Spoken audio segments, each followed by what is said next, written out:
पिछले 10 रमन साल रोक में रही हूं। 16 लाख करोड़ रुपया 16 लाख करोड़ रुपया 22-25 अरबपतियों का कर्जा माफ किया है। आप सोचिए 16 लाख करोड़ रुपया मतलब 24 साल का मनरेगा का पैसा नरेंद्र मोदी जी ने 22 लोगों को दिया है। और सच्चाई यह है कि आज 22 लोगों के पास उतना धन है जितना हिंदुस्तान के 70 करोड़ लोगों के पास है।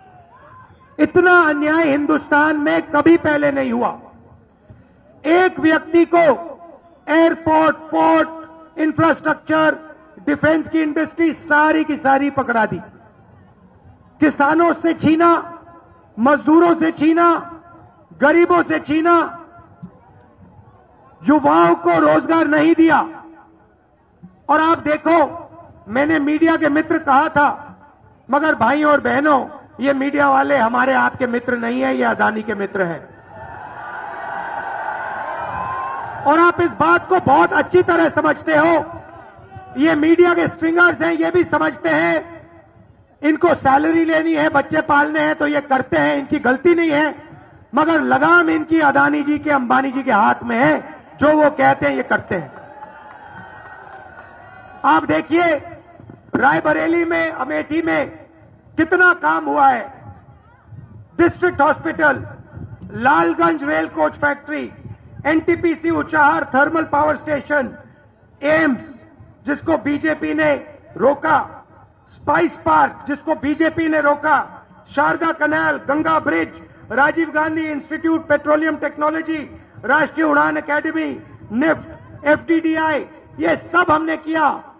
हाईवेज बनाई, मगर मीडिया आपको ये कभी नहीं कहेगा, कभी नहीं बताएगा।